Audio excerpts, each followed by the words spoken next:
Okay. Good morning, everyone, and welcome.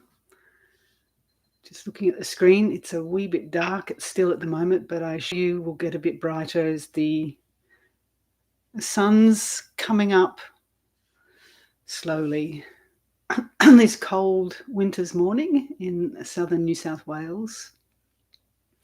If anyone here is from the east coast of Australia, you'll know that we've been experiencing some chilly days for us. So we're all rugged up. That's why I've got my hat on, trusty hat. And you'll see it's still a bit cold out there with the frost. Well, not the frost, the condensation at least. We don't get frost here, too close to the beach. Anyway, I hope everybody's well and can hear me and at least start to see me emerge from the dark. Okay, welcome. People from all over the place. Let's have a look. From Washington and Pittsford, Long Island, New York, LA, Southern Cal. Where else? So a lot of Americans here. Some Kiwis, Boulder, Alberta in Canada. Wonderful. And Niall from Sydney. Good to see you, Niall. Getting up early on a Sunday morning. That's commitment for you. And a late evening for Simone in London, no doubt. So well done, you people who make the effort to come to be live. So if you haven't been here before, yes, it's live and then it goes archived for those who can't attend. Some folks from South Africa and Ireland and Belgium. Wonderful. So how we connect. This is the world, isn't it? Whether we want to or not, we are now a global village, so connected in real time, even in different time zones in real time. And before we start the meditation, maybe just to reflect on that and the impact that now living in this global village and being fed live streams from all corners of the world about what's going on there. And, the media has a tendency to feed us all the fairly horrific news. Is that a tendency that we've developed, a conditioned tendency to always want to look at the dark side of things, the so-called negative, bad news? But that's what they feed us. So we've been reflecting a bit on this lately, myself and I, Jitindriya, and also having recently discussed these events with some fellow monks, friends in Seattle. You might know them, Ajahn Nisabo and Kovalo, who have their own community in Seattle, and they have a YouTube channel and about to develop a monastery called Clear Mountain. Lovely name, Clear Mountain Monastery. So if you're in the Seattle area or not too far, you can check them out. And of course, those ajahns, those monks, are in the grip of it all with what's happening in the States, and feeling the impact very directly. Even one of them, Ajahn Kovalo, a couple of months ago, was actually physically assaulted, beaten up somewhere in Seattle, which is pretty amazing. And he's a monk. He's dressed as a monk, and someone didn't like the look of him and bashed him up. Amazing. In all sorts of ways, but also just a reflection about, the violence out there and the opposition to anyone who looks different or sounds different or speaks differently. And so that was a very powerful experience and lesson for him, no doubt, and for the wider community, that someone would actually beat up a harmless and a loving, kind Buddhist monk just because he happened to get off a bus and was waiting there or something.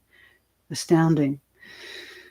So for yourselves also to reflect on what it's like and how living in this new world in terms of technology is impacting you, because many of us are receiving the news constantly through these social media threads, or even just looking at the mainstream newspapers. And, you know, how's it affecting the heart? And what's interesting when we reflect from a position of Dharma is that everybody is having their own individual experience, even though we might be sharing, some of the same input. It will impact you in a specific way, and this is something to really reflect on in terms of Dharma.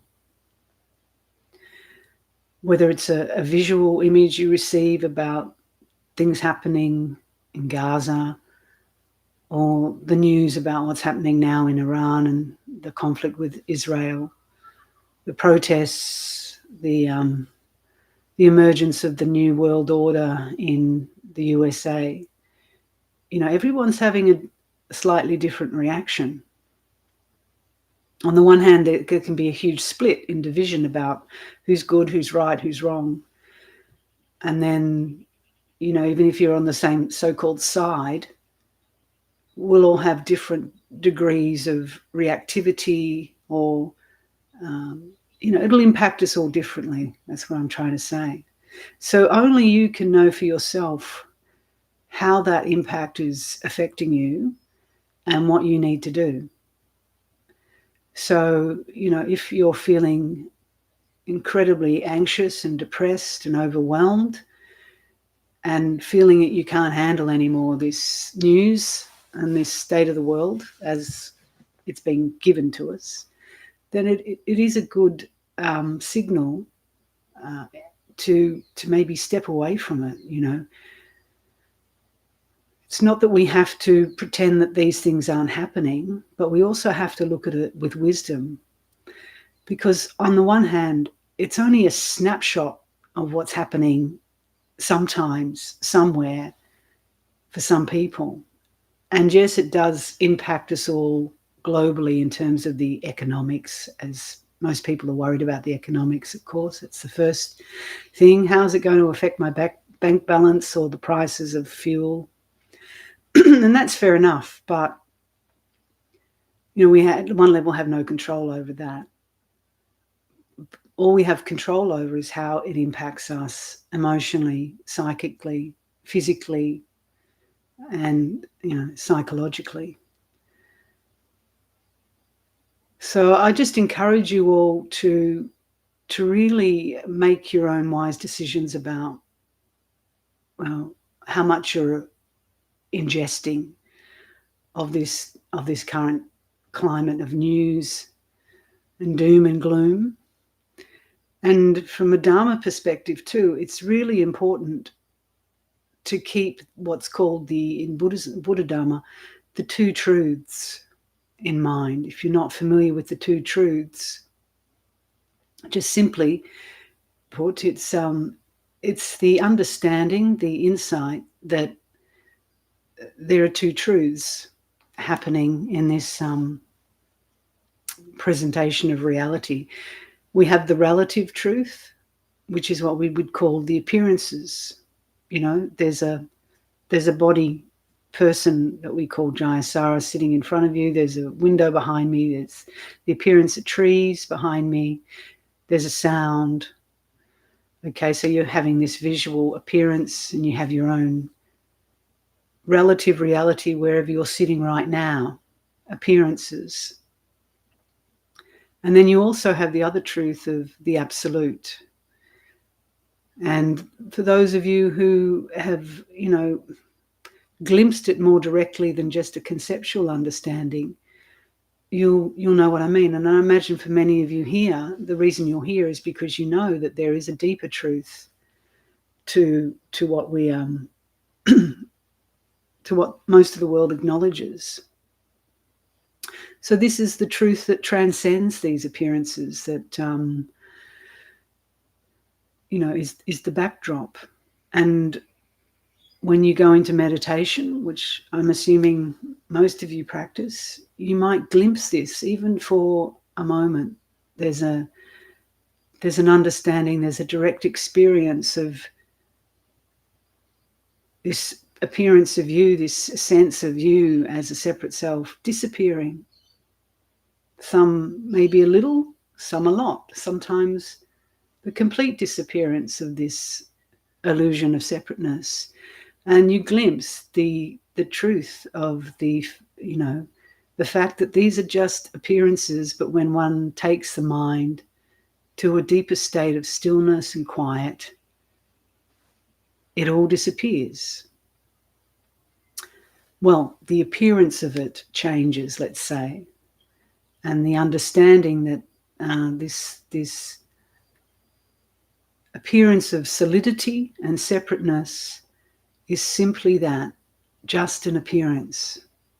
So it's not to deny relative reality, because if you deny it, you just, you can almost sound a bit mad. I'm not here. There's no such thing as a tree. But in reality, when you experience it, then you can say it without sounding like a mad person. But you don't even need to say it to people who don't understand it. But what it can help you do, especially during these times when we're just flooded with appearances, and mostly negative appearances, and we get a very skewed view of so-called reality. When you go back and connect again with the deeper truth, the absolute truth, then it helps us to rest into that. And then we can respond from that place where ultimately everything is actually okay. As Julian of Norwich said, whom I've just uploaded, by the way, I encourage you to listen to it, even though she doesn't say in this second recording, she does in the first, that all is well and all manner of things shall be well. And, to many people in the world, that just sounds like some religious platitude or something. But for Julian, and for those who have experienced it at the deepest level, you know that underlying absolute reality is the deeper truth. So just always keep these two truths in mind. And the most important thing, having realized the two truths, is not to grasp at either of them. Because as soon as we grasp at either of them, and that grasping can mean, in terms of the relative, you'll have people who hold on and believe that there's no such thing other than this material reality, and that when you die, that's it, it's gone. And then you'll have other people holding denying it and saying, these are the extremes that can happen in Advaita sometimes, or Neo-Advaita. Oh, it doesn't exist, I don't exist. So they go to the other extreme of denying it if they've picked up the Advaita teachings incorrectly. And so they split themselves off from people, from events, and can become quite a cold, callous practice. But equally, if you hold on to the absolute and say, oh, well, everything is fine, and I'm not saying, Julian said this from the depth of her heart and she knew it, but if we're just saying it from a conceptual understanding and saying all is well and there's no need to worry about what's happening in the world and injustices because I'm on a spiritual path, and,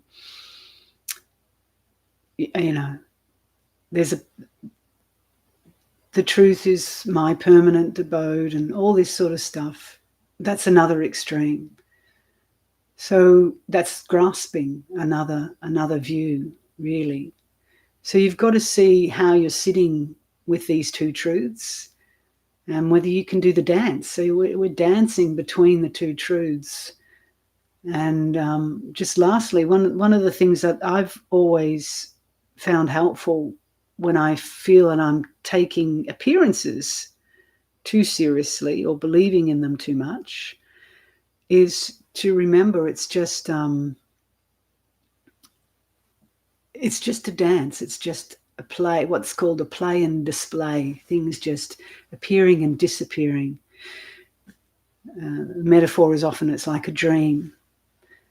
So if you can just witness the dream and watch things playing out without getting too overwhelmed by it, then that can help create some deeper sense of peace and bring that into the world. And that doesn't mean you sit and do nothing, by the way. You respond from your own place of authenticity, which might mean you're out on the streets today in the States protesting. That's fine, you know, or you're involved in some other sort of activism. But if it needs to come from the right place of wisdom to be real help. But anyway, that's my little rave fest this morning. And so what we do now, if you're new, is just to spend some time in meditation, quiet meditation, and I'll say just a few words that maybe help settle the mind, and then we can have some time for Q&A, if there are Q&As, which I'm sure there will be. Okay, so please get yourself comfortable wherever you are. If you can sit cross-legged or on a chair, but I encourage you all to keep upright. Leave alone the chat box. Some people might come in late, but you just turn your attention away from the words on the screen. And you can close or open your eyes. If you're opening your eyes, just relax them in a steady gaze.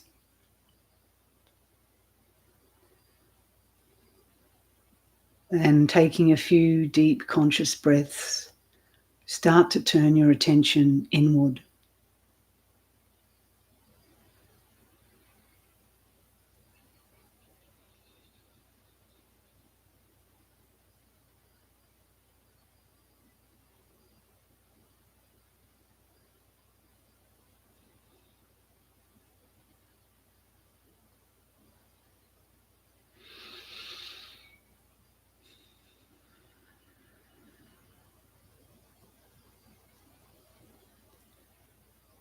Whatever sense impressions you're receiving in the moment, just let them come and go.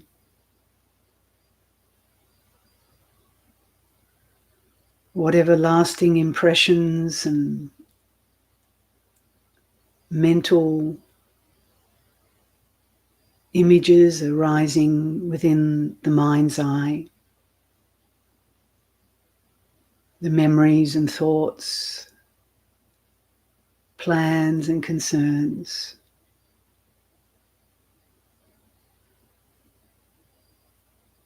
Just let them come like waves in the ocean. They might be a little bit rough at the moment, but if you can just take your seat and come into the witnessing position, the waves will start to decrease in size and frequency.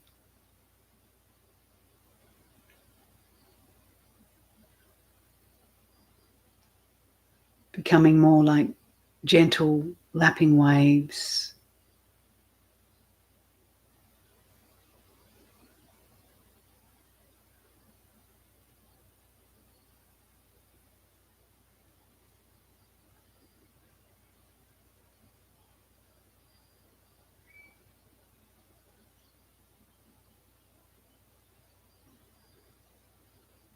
So from this witnessing, wide open awareness,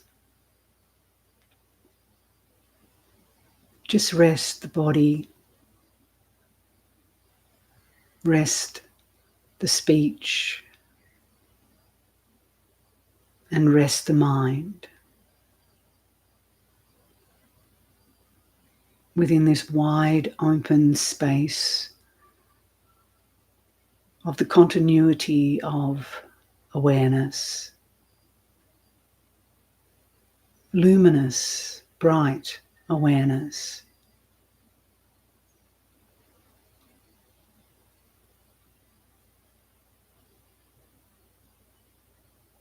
Let that emerge more from the background to the foreground. And let all the sense impressions, all the mental fixations emerge into the background. The awareness merging into the foreground.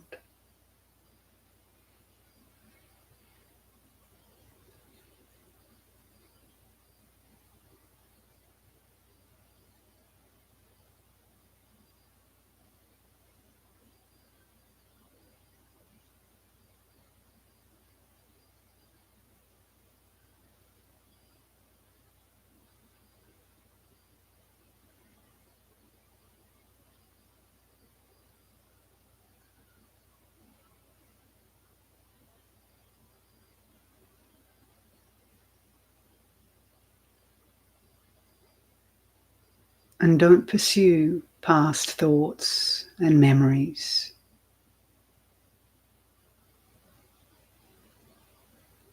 They come, just let them go.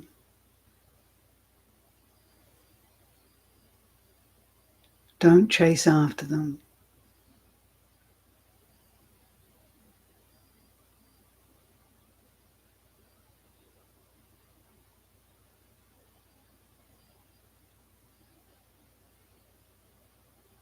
And don't run after thoughts in the future.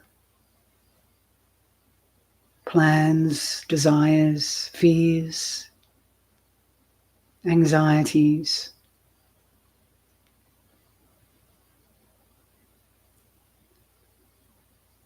It's just another wave.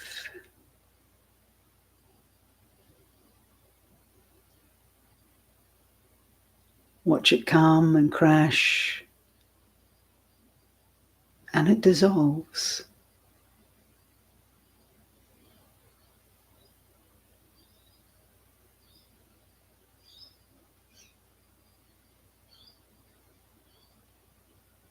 Don't run after it.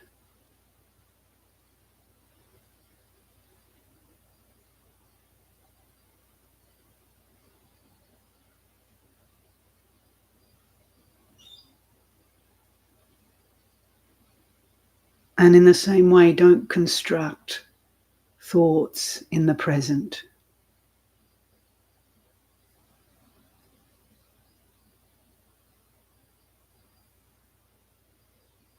Opining about this or that. Judging, condemning, liking or disliking.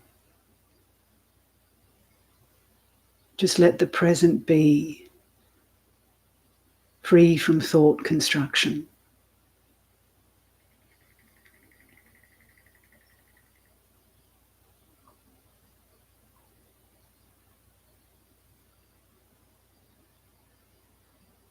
Simply let your mind rest, free from thought.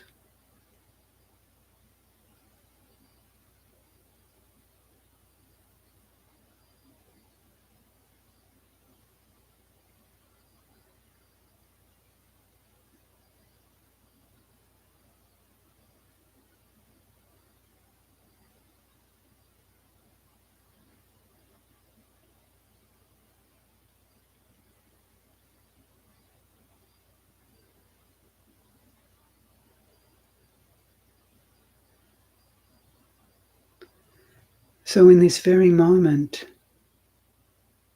you can see the reality of the two truths.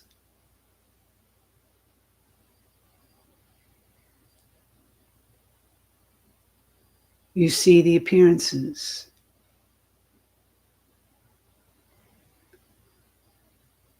You sense the physical sensations,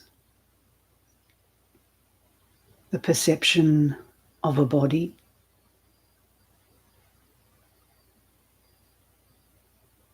You hear sounds. You might smell an odor.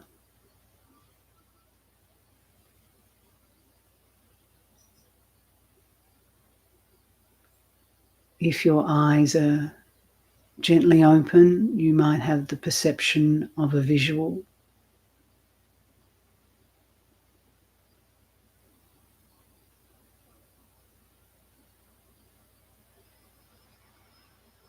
You feel physical sensations of heat, of cold, of pressure, vibration.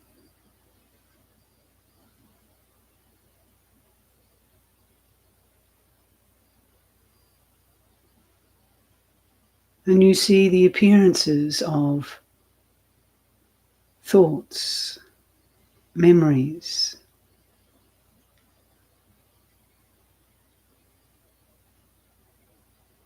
arising as some sort of felt mental impression.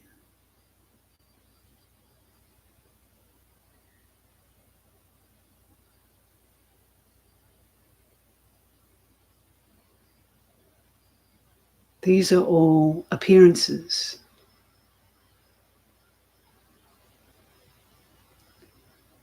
What we call relative truth.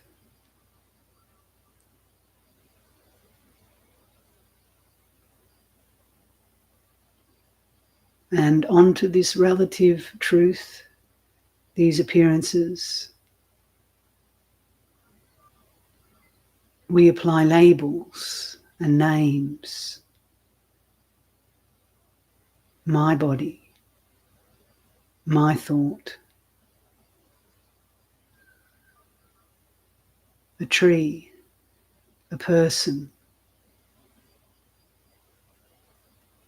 and so on.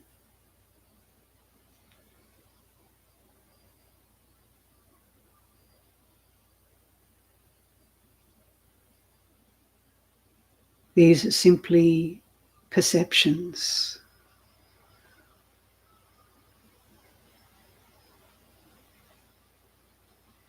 Names and labels.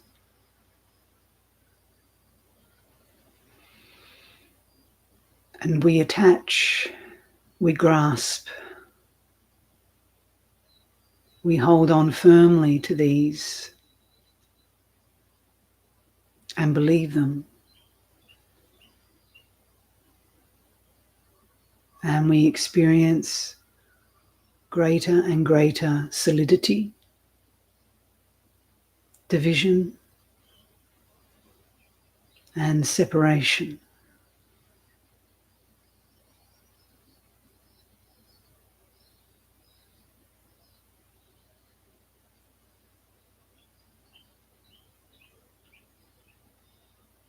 But if you start to loosen your grip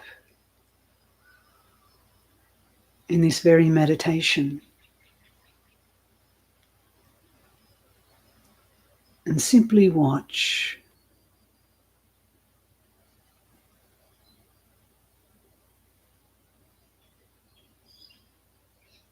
letting appearances become less solid, less fixated.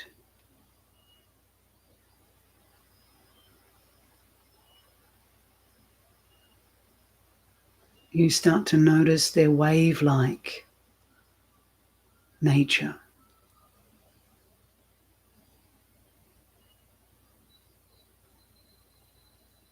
Arising and ceasing.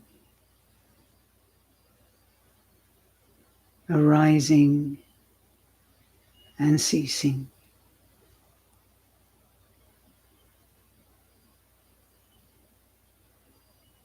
Letting go of the names the labels, the fixation, the tight grip.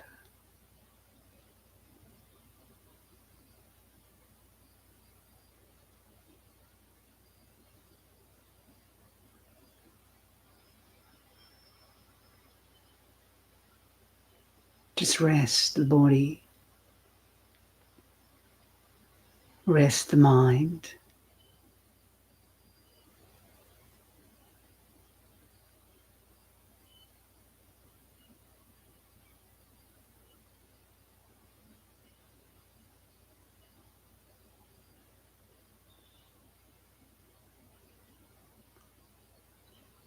And as you loosen your grip,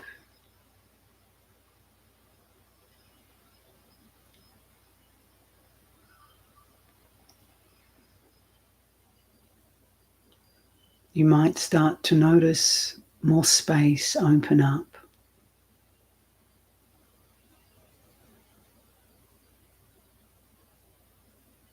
The space between a thought,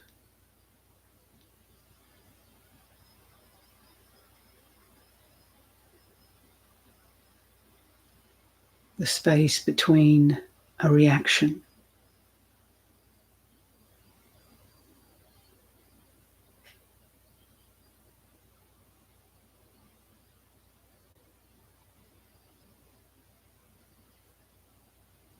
You're going deeper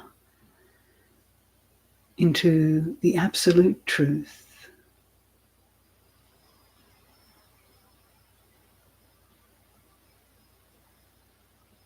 Noticing that these appearances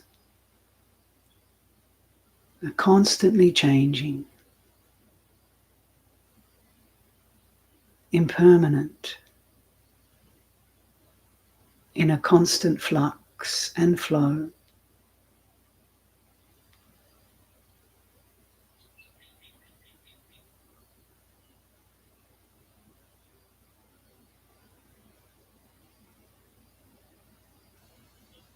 And they are empty of a self-nature.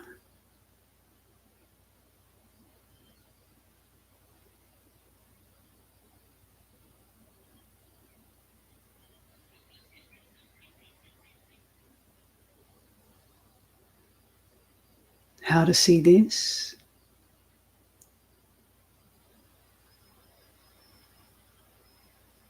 So look directly at your next thought that arises.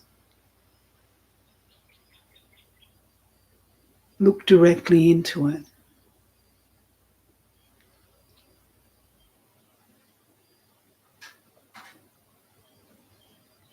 Is it made of any sort of substance or stuff?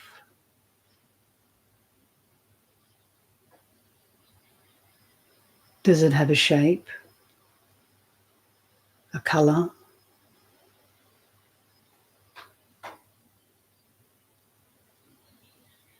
Is there anything about it that you can hold on to that is solid, that is me?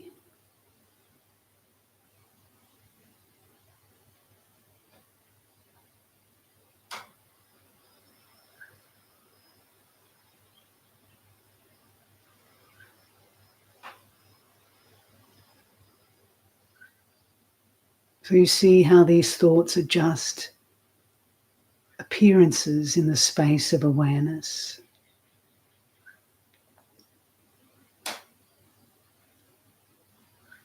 With no solidity, no permanence.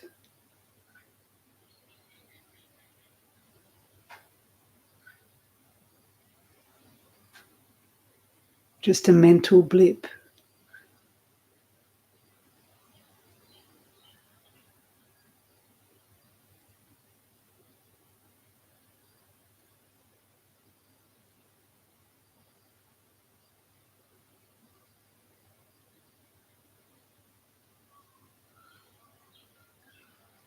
So as you see directly its empty essence,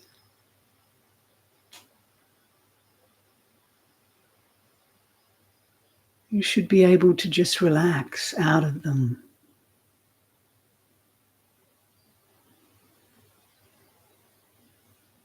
Loosen your grip.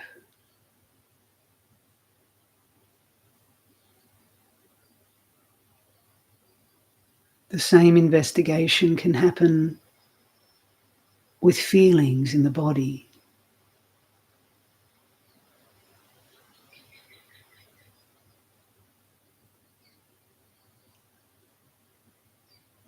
Emotional reactions in the heart.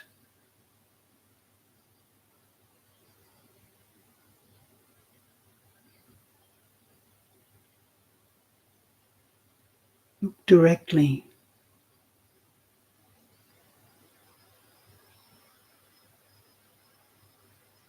and see their empty nature.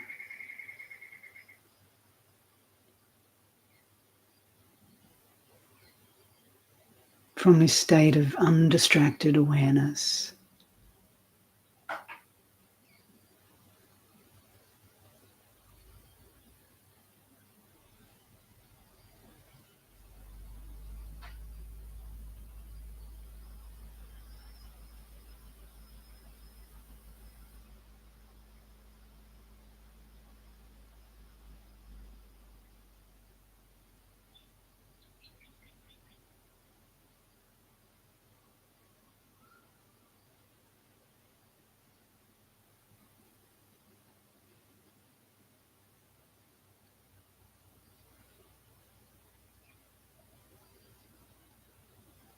If you keep looking directly, you'll notice how all these appearances, this relative truth, just disappears into your open awareness.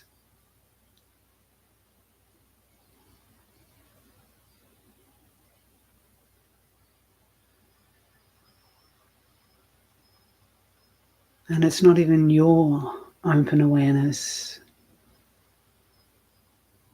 It just is open, transparent,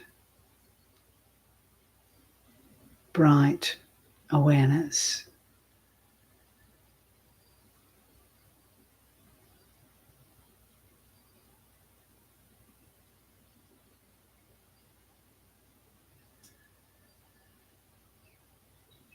The background to all appearances.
And appearances aren't the problem.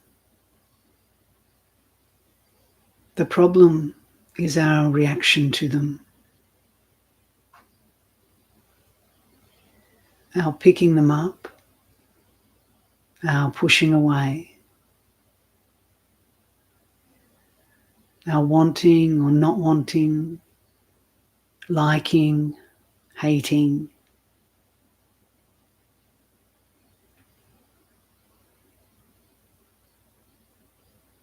Just let them be.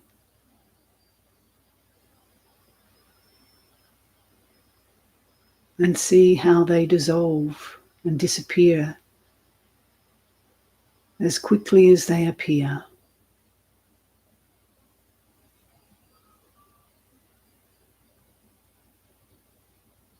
If you turn your attention more to the disbanding nature of them, particularly if you're caught up in them,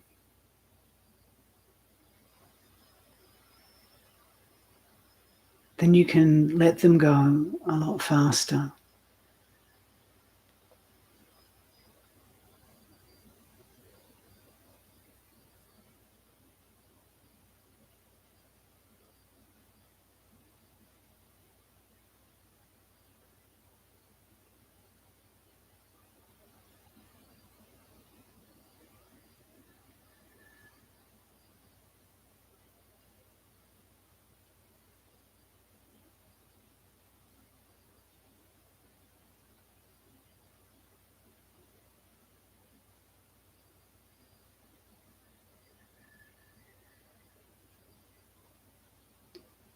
So whatever's happening in your world, in the world of appearances, so-called out there, and whatever's happening in your heart, in your thoughts and emotions,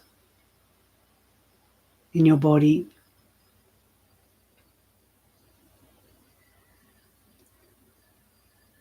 they're equally of the same nature.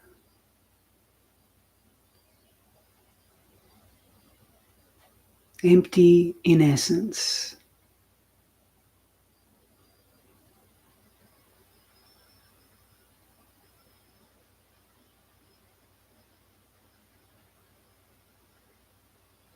Fluctuating, impermanent appearances with no solidity and no permanence.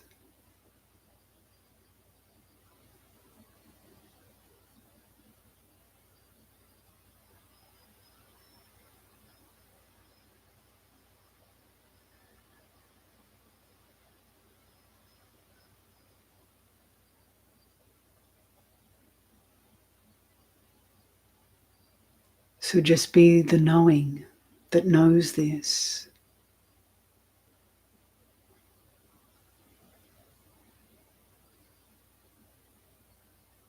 That remains unmoved,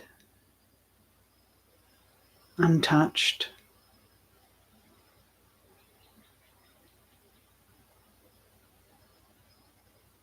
not reacting,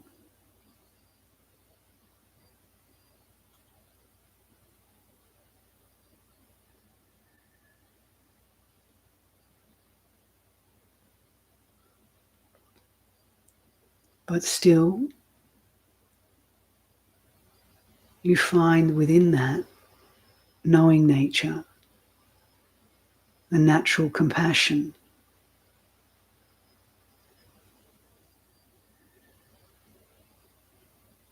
When you deeply know and understand the nature of appearances,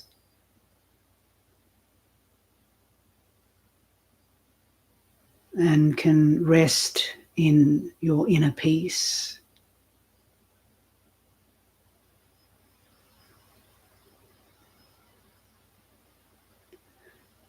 then compassion can arise for yourself when you're caught up,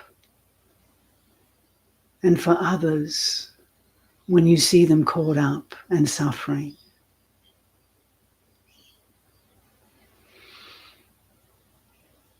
So this is not a cold, indifferent knowing. This is a heart full of compassion and presence and understanding of the nature of the two truths.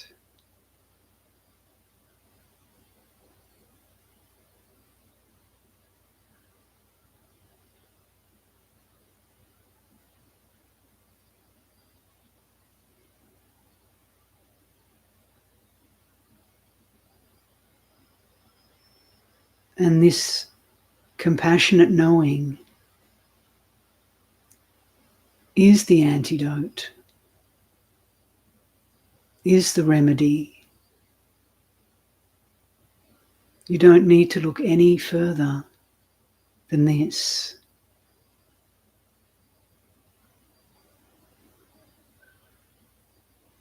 And from this, you'll respond, you'll act, you'll speak or not speak or not act, certainly not react.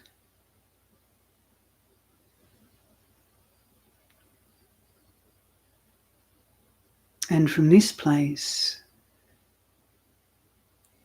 you're offering a moment of peace and compassion in this world right now.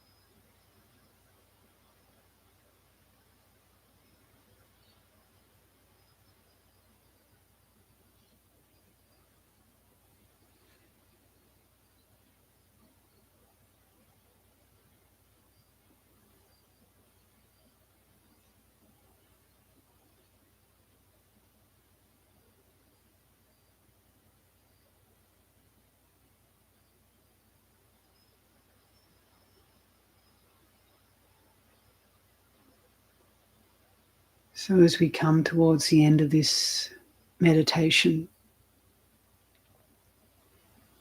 just take a minute to consciously, internally wish ourselves well. May we be well and happy and peaceful despite all appearances.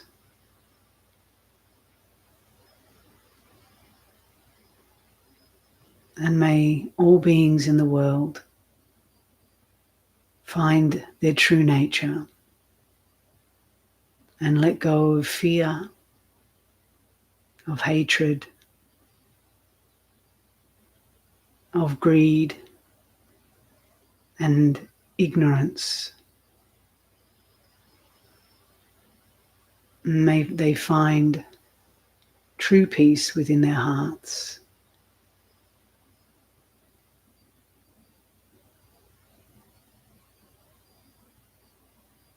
And just allow that natural compassion to come up. Even if the opposite appearance emerges, look at that with compassion, with knowing, which is wisdom and rest.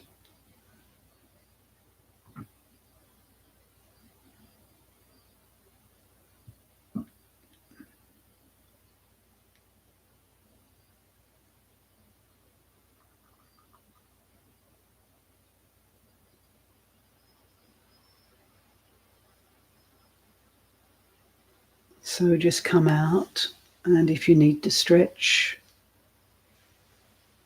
or get some water, whatever you need to do in your space, please do.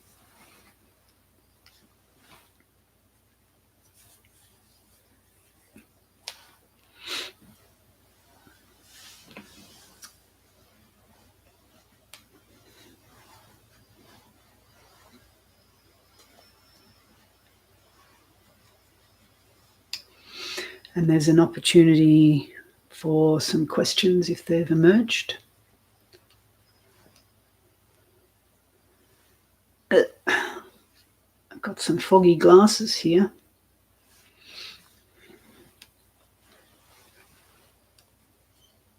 Anyway, I think I should be able to see the screen.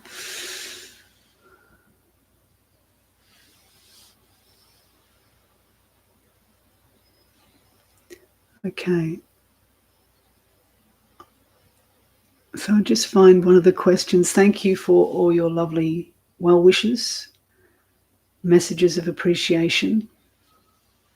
Know that they're received in the heart. Thank you. So Little Hermit Mouse has asked, could the Deva realms be all around us? Could we see them with the right kind of eye? Could the hell realms be here as well? So yeah, there are certain people I've met in my life who have the capacity to see Devas. They have that power of a certain clairvoyance. Whether they see them as someone I knew used to see them as a kind of a ball of light. Sometimes you can sense them, more of a felt sense. And similarly with the hell beings.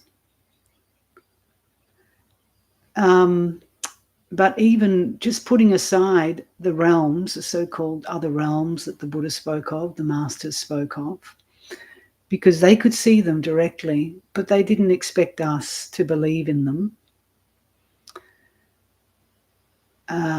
So put that aside if it causes doubt or skepticism, because really the Deva realms, which are the heaven realms, the realms of the angels, or what we call a heavenly realm, and the hell realms are here on earth. You don't have to look very far. And this is what talking at the beginning about the global village. When I was growing up in a very peaceful, quiet, not much happening place in Melbourne in the 60s and 70s, I didn't know that well, we got a little bit of information from time to time, but as a child, you didn't know that there were people starving to death, being tortured to death around you. You read some history as you got older about the wars. But these things are going on all the time, aren't they? I mean, there are hell realms right now on earth. People suffering. Unspeakable horrors. And similarly, there are Deva realms where people are living lives of great peace and beauty and harmony and joy. So, and then there's stuff in between. Bit of good, bit of bad. Most of the time it's a bit of both. That's part of what constitutes the earthly realm. There's both pleasure and pain. And the Buddha said that actually a human birth was very fortuitous, because one of the best realms to be practicing the Dharma, because we have a bit of both. If you're a god in the Deva realm, it's just constant bliss. It's very hard to let go of that.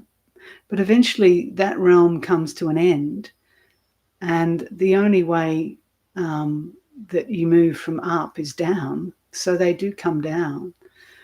And the hell realms are very difficult, because it's very near impossible for those beings to some extent to practice unless, they have a moment of a thought of metta and loving kindness, because it's ongoing suffering and torture and aversion. So these are really important things to contemplate. And it brings us into the realm of karma too.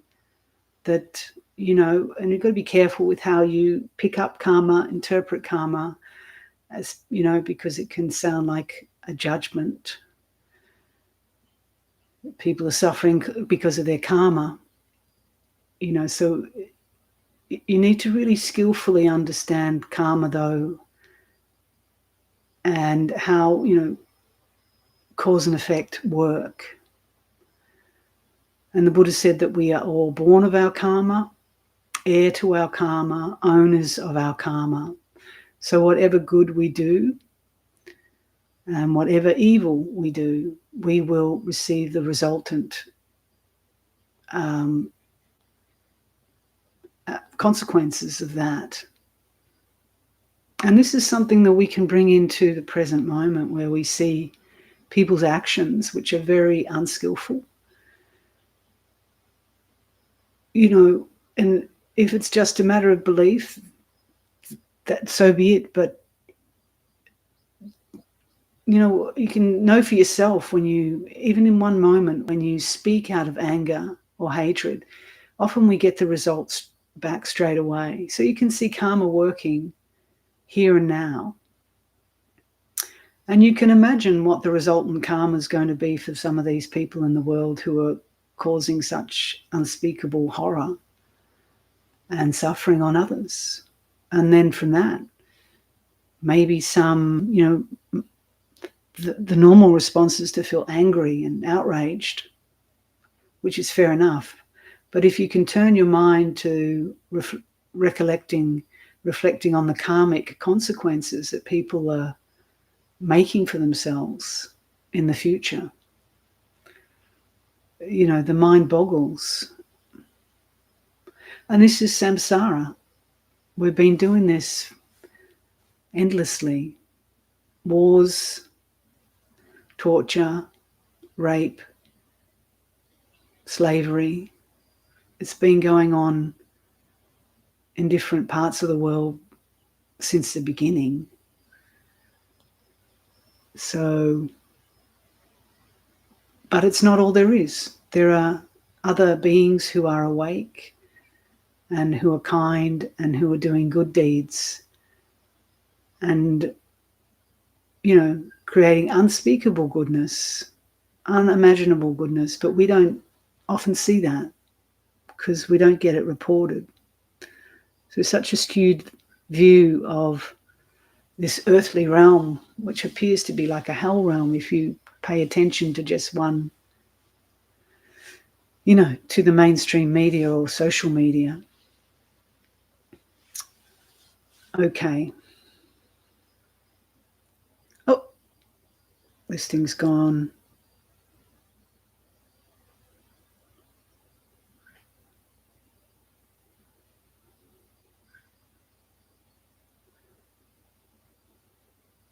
I'm just going to, if you can, because I'm having a bit of trouble finding the questions. So if you can just put questions in, even though your comments are really lovely, it just helps me find a question. And it also perhaps stops the thread from disappearing so quickly if there's not just comments and stuff.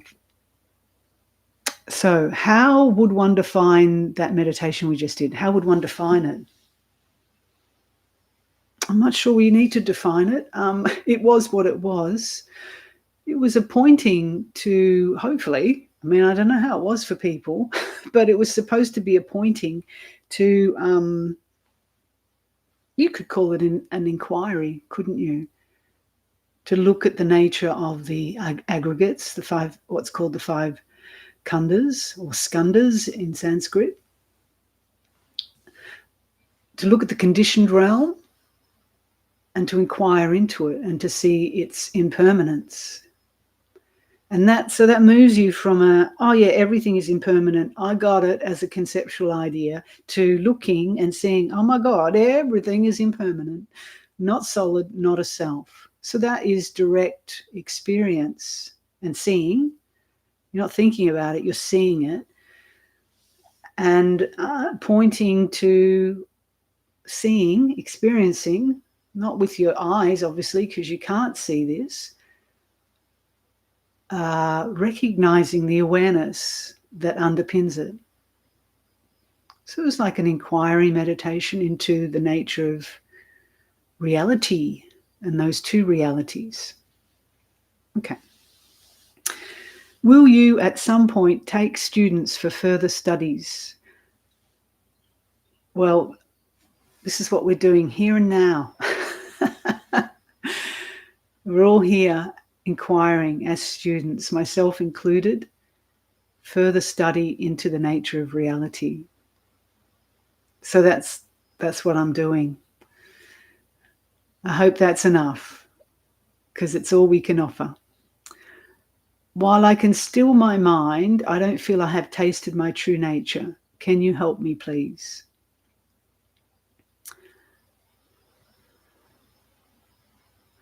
Well,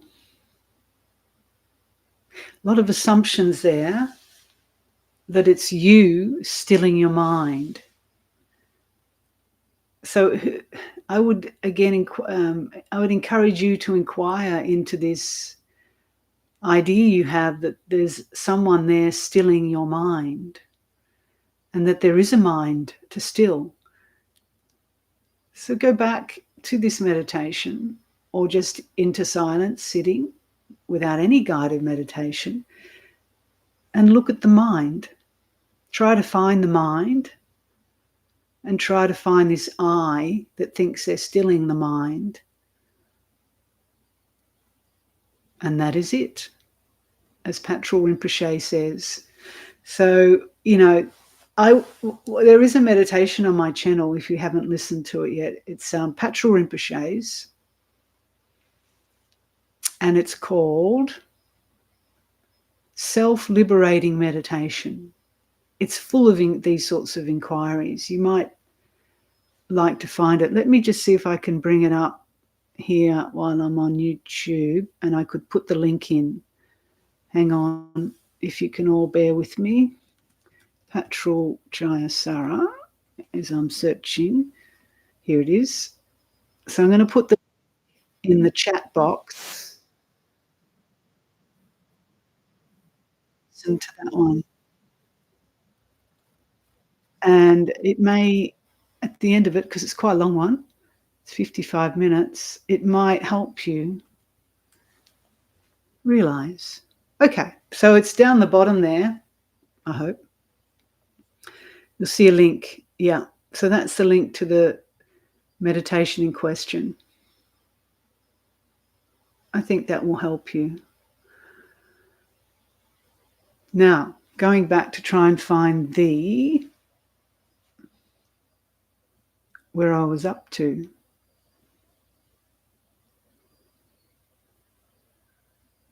As Hermit Mouse. Okay. Right, Reverend Dillis.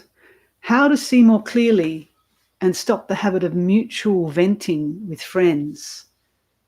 Venting feelings is a release from those feelings, usually if some sort of shared agenda. Well, I think just seeing how does it feel when we vent. Initially, it can feel like a bit of release, pent-up energy and frustration and confusion and anger. But if we keep feeding that, which is kind of based in aversion, isn't it? And ill will often. Oh, this government, this world, this, that, oh, those people. It's just, we're just venting. We think we're venting out and having a go at them, but actually, we're actually creating a lot of suffering for ourselves because we're just feeding the negativity within ourselves. We can never really, with words, especially when they're miles away, we're not hurting them, we're just hurting ourselves. So we need to see that and go, hang on, who am I really venting? Am I venting? What's venting? I mean, I'm just kind of swimming in my own shit, as they say.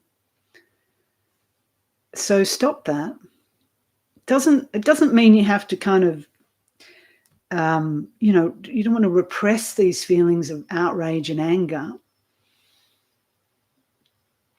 We need to channel them more constructively, but we also have to see how the anger and outrage is actually impacting our physical and mental health.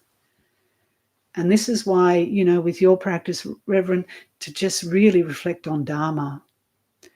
If you're outraged at people's actions around the world, reflect on karma. Not as a way of thinking, well, they'll get their comeuppance, but recognizing that, God, they're just digging their own deep, deep grave. And for those who are what we would call victims, just to send compassion and know that this will cease, and if they can, move through it with strength and wisdom, encourage that, rather than this kind of eye for an eye, tooth for a tooth. But this is the nature of the world, You hit me, I'm going to hit you. You spit at me, I'm going to spit back. So someone has to stop it. If they're not going to stop it, we have to stop it within ourselves. So not to get into that same blame game. And you've got to bring a lot of wisdom into these days, don't you? Lots and lots. There was this lovely quote. Who was it from? I think it was actually St. Augustine. I'm not sure, but it was something like, resentment is the poison we drink while waiting for the other person to die. I mean, that hit hard for me. I thought that's really true. Resentment is the poison we drink while waiting for the other person to die. So we have to just really clear out our own space and know that if we bring that wisdom and compassion and patience and tolerance into our own hearts, it'll benefit us immediately. We can let go of that pain and suffering, but it'll also bring that energy into the world. So that's what we have to do at the moment, especially at the moment. So Kevin's sending all prayers for the world. Thank you, Kevin. Zara was asking, is it true that the bigger the pleasure, the bigger the pain? Are those feelings are connected in that way? I think really it's not so much the pleasure, it's the attachment. So I would say the stronger the attachment to pleasure, the stronger the pain. But if you have great pleasure, and pleasure is, how do you define pleasure? For me, pleasure is a lovely sunny day with very little wind, the birds are singing. It's great pleasure, it's delight. But if I attach to that and then wake up the next day today's actually quite a nice day, but grey, windy, cold, rainy day, and I've been so attached to the pleasure that I'll feel such despair when it changes. So it's not the pleasure that's the problem. You can enjoy pleasure, but you've got to look at the attachment. And sometimes we don't know we're as attached as we are until it changes, and then we suffer.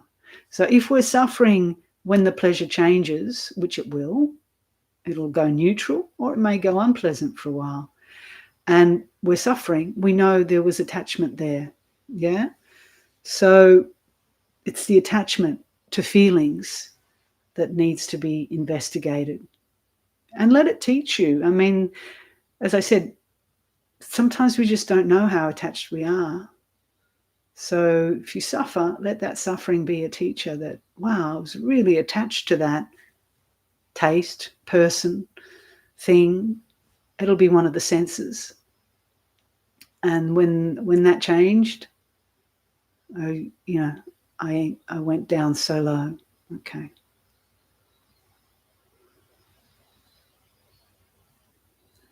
So thank you for your kind words.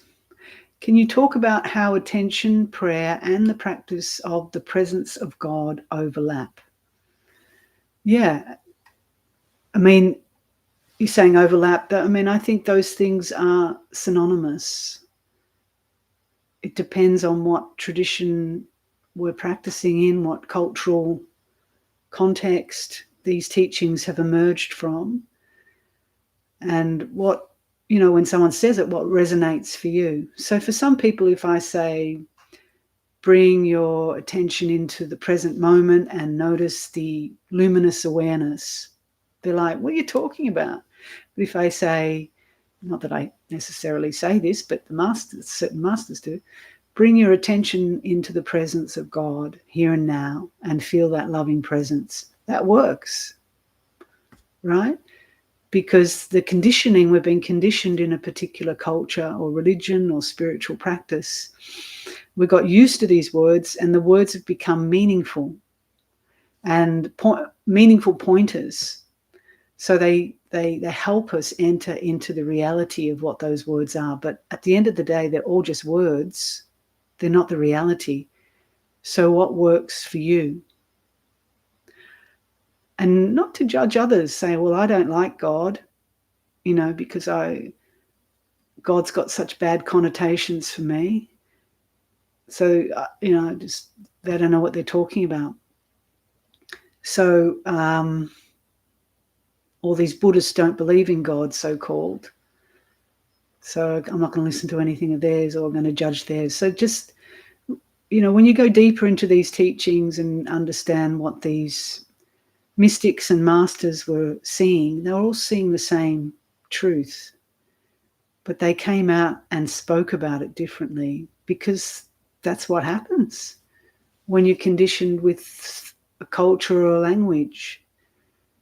And then the problem is people start fighting about it, people who don't know the truth, and saying, well, they don't know what they're talking about. Anyway,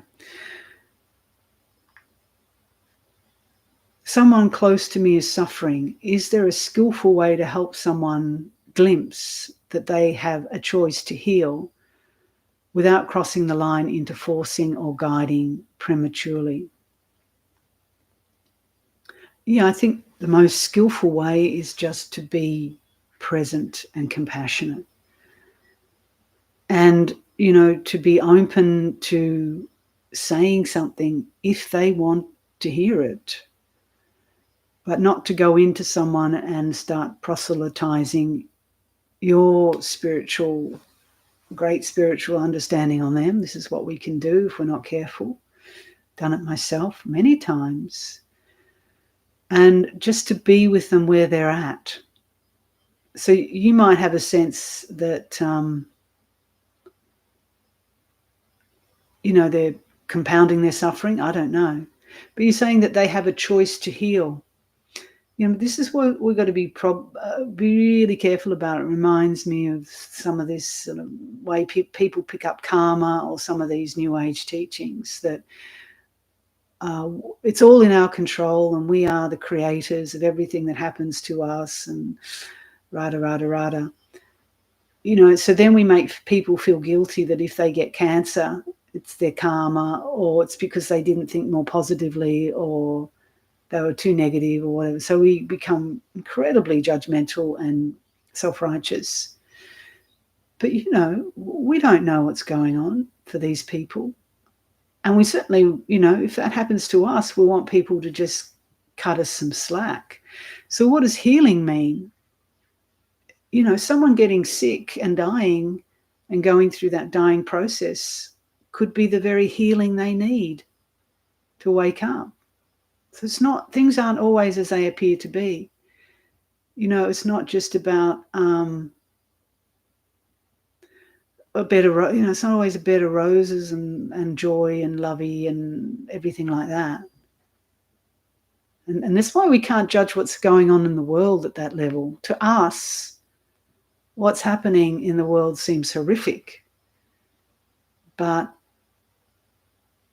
there's a lot playing out that we have no understanding about. And we don't know how it's going to help people evolve, move on in their journey, or devolve. But even devolving can be a way to evolve, if you know what I mean. It's got to be really careful about that, and just leave our judgments and everything we think we've learnt and understood about this spiritual path behind, and just be a non-judgmental, unconditioned support, without views and opinions about who's right and who's wrong, who's really on, being the true healer or the true creator. And that is what will really help that person. It's hard, because we've got to let all this stuff go and go in with a not knowing mind. Okay, so the question underneath that is, could you recommend a monastery-like environments where one can still have an independent house as well? I'm looking for a sort of Buddhist eco-village, if that exists. Well, I don't know, because I don't know where you are. in the world, and I'm not really that sort of resource at the top of my head. So this is the wonder of Google. I would start with some Google research, maybe some Facebook sites that in your area, and start from there. Do you personally desire to be free from suffering? Who, me? Who, me? To be free from samsara. Do I personally desire to be free? I'm just having to read this question a few times.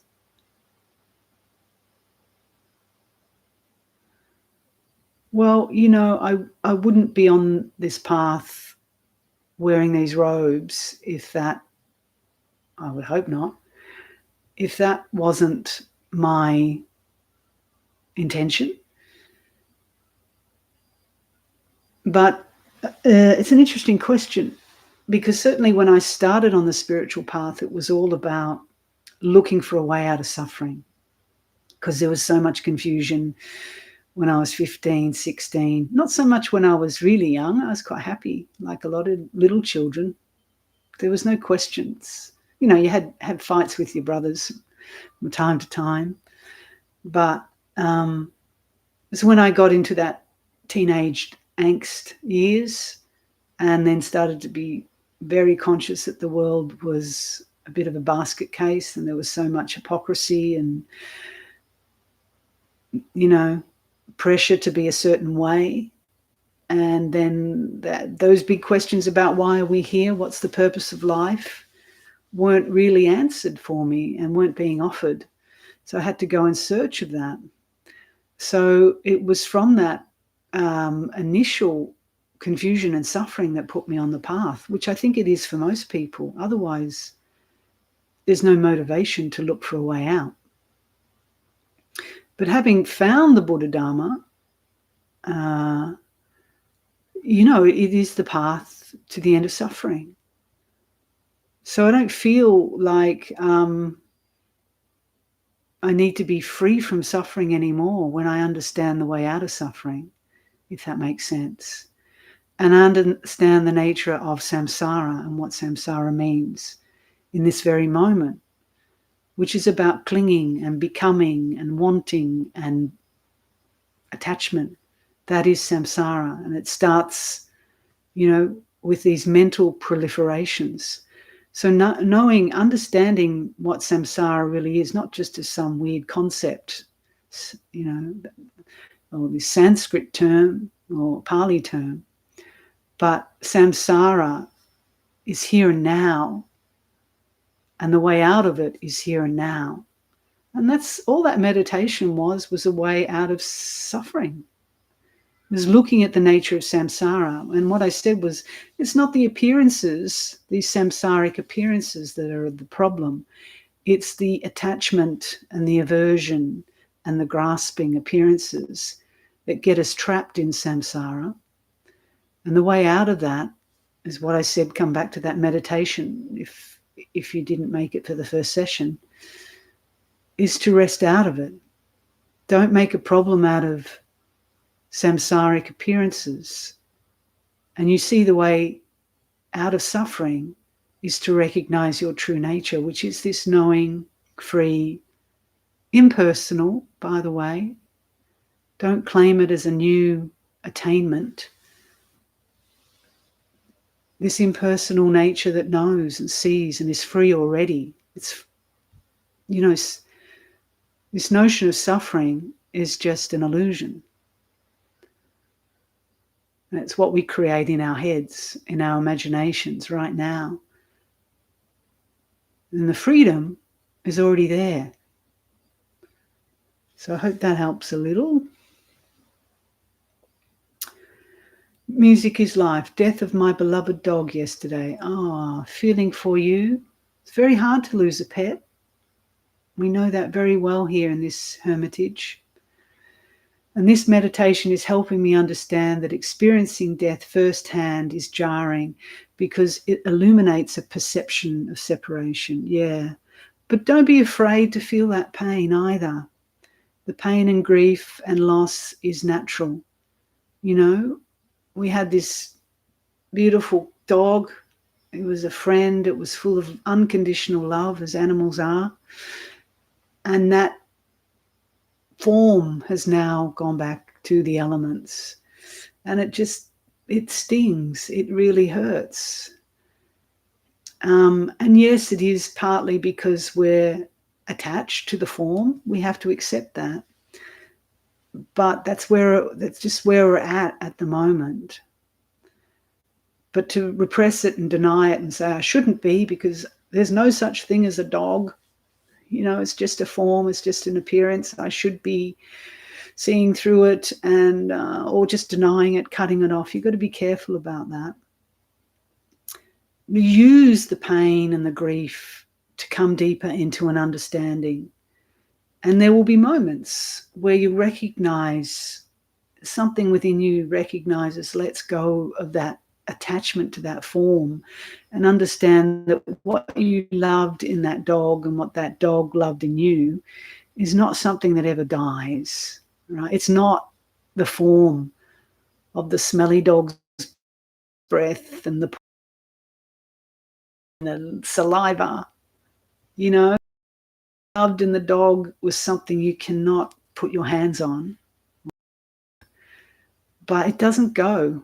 So the dog's form has gone or changed. It hasn't really gone. It's changed. Elements back to elements. But the deeper experience of love, kindness, compassion that you gave and received from this being doesn't go anywhere. In fact, this grief and loss, deeper into that. If you let go of the story, you know, let go of the story that he's gone. You know, the memories will come, but just don't keep feeding that this is the only truth. You know, there's a deeper truth. And you're saying the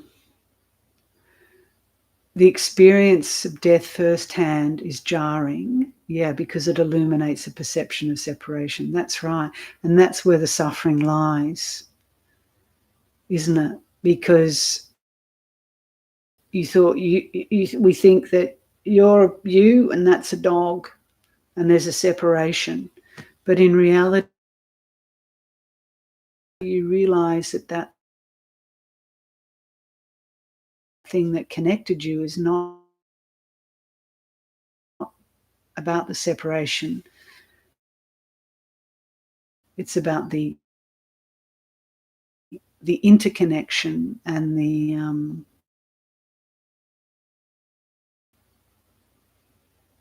you know,